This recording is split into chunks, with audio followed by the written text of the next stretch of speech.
Now, if you guys did end up guessing what this particular game is, you would be right in talking about South Alabama and also talking about Tulane. Yes, also getting top 25 consideration. Who would have thought about that? Tulane, in particular, ranked in the top 25 themselves. Ain't that something? They're ranked number 24 in the country, and they open up the season against this Tulane Green Wave team. Now, you see the lines once again on the screen, and Tulane is 6.5-point favorite by Vegas.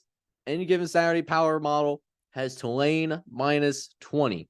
That's what I currently have as of right now here on Thursday night. However, what we always like to do, and what we have been doing for these first couple of games, is we'll go to the underdogs first. We'll talk about what South Alabama needs to do in order to win. And we'll talk a little bit about what Tulane would need to do as well on top of that. So let's not wait. Let's go ahead and do that now. Let's jump over to South Alabama, which, by the way, for those of you that have been watching this podcast for a little bit now, you're not surprised I'm a little bit on the high side on the South Alabama Jaguars. I actually do have them winning the Sun Belt this year. I think this is a tremendous team, a team that is a little bit underrated. Their over-under on the win total of the season is like 6.5 or something like that. I think they get more. I do think that could happen, but how does South Alabama pull this upset off? First and foremost, like we talked about with Toledo. No, not Toledo. With Illinois. My bad. South Alabama's got to chill out on the penalties. They really got to chill out. You thought Illinois was bad when I was talking about them in the previous game preview.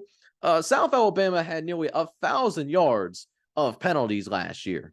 I had 101 penalties for 920 yards. Yeah, you got to chill with the penalties. That's going to really hurt you in a game like this. And if South Alabama does not reach their ceiling, that's going to be a big reason why is because of that, right? So South Alabama just has to play more disciplined football. Don't be stupid. Just don't be that guy. Because when they're not committing penalties, what we know that they can do is they can run the daylights out of this football. They had over 2,000 yards rushing last year, and then vice versa, not too shabby at stopping the run as well. They allowed 1,200 yards. So if we're doing math at home, kids, that's less than 100 yards a game that South Alabama allowed. But we also know what's happening at the other side, right? Tulane coming off one of the best seasons that a group of 5 team has had, 12-2, won also the American Conference. And now they might be, well, I don't have them winning the American. I think UTSA could give them a run for their money, but Tulane is still a good team. Maybe not the same team as last year, but still a pretty good team. They went and won the Cotton Bowl against USC, and we saw USC get a lot of love. Tulane did not get as much love, but I think Tulane is going to try to send a message here. They could try to send a message here. How does Tulane win this game? Well, for starters, Tulane wins with that discipline. They are the opposite of South Alabama. Tulane only committed 56 penalties all of last year, and that's through 14 games. So, what is that? Roughly 4 penalties a game. That went for 480 yards. So, literally half as many penalty yards as what South Alabama had last year, or at least roughly, give or take. It's also good if Tulane starts out extremely well, they could put South Alabama out, put them away early. Because Tulane, were very good last year at starting strong. They outscored opponents 113-37. They did do that in the first quarter alone. And that continuity could certainly be there, even though they lose a dynamic playmaker in Tyjae Spears, who is now out in the NFL. He's gone. But Michael Pratt's not gone. He's still a dynamic quarterback. And it's just really going to come down to who controls the game better. Tulane will probably lean to its passing game just a little bit more than South Alabama. South Alabama will try to run the ball down your throat. So we'll see how that dynamic plays out in terms of who has more command of the game. Not necessarily referring directly to time of possession, but who has more command on the game in terms of dealing with those possible momentum shifts.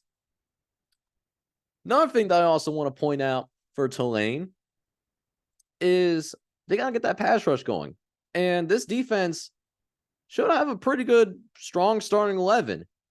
But even when they went 12-2 last year with an American Championship and also winning the Cotton Bowl, those third down stops weren't always there.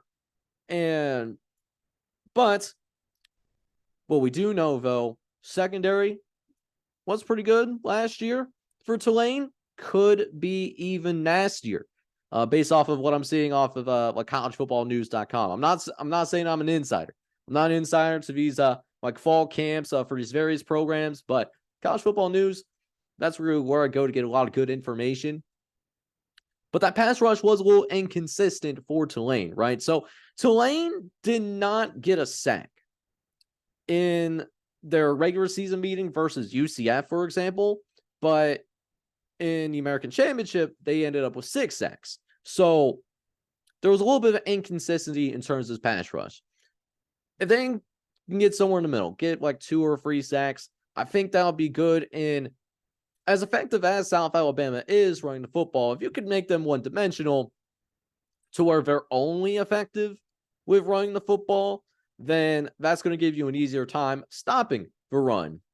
If they know that's the only thing where they're having remotely any type of success. So Tulane makes South Alabama one-dimensional. I think there's a good shot that Tulane wins this game.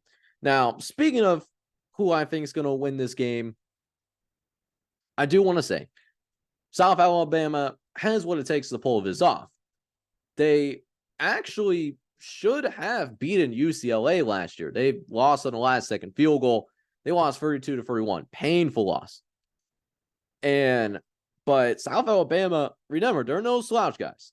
They're not a slouch. They won double-digit games last year, too. So Tulane has a lot of love in this game, but South Alabama, they are more than capable of going into New Orleans and pulling this game off. But Tulane, even though they don't have may not have the same explosiveness on offense, they'll still have a pretty good offensive line. Should be at least steady enough to have all those, Michael Pratt possibly take over in the second half. This is a game that could be a fight. And I mean, there's a big discrepancy between what the Vegas line is and the any given Saturday power model is. I think the truth is always somewhere in the middle when we see this kind of disparity between the Vegas line and what I had for the any given Saturday power model. I think this is a close game for the majority of, this night game in the Bayou down in New Orleans. But I think Tulane could pull away late in the third quarter, in the fourth. And I think Tulane could win by a couple of touchdowns, but certainly keep an eye on South Alabama. They're going to be an intriguing team to watch this year. Like I said, I think it was in the Sun Belt prediction video. I think South Alabama could win the Sun Belt this year. And Tulane, while I'm not as high as them as I was last year, Tulane still, I think, is going to be a pretty good team as well. Keep an eye on both of these group of 5 teams as we progress through the rest of the season.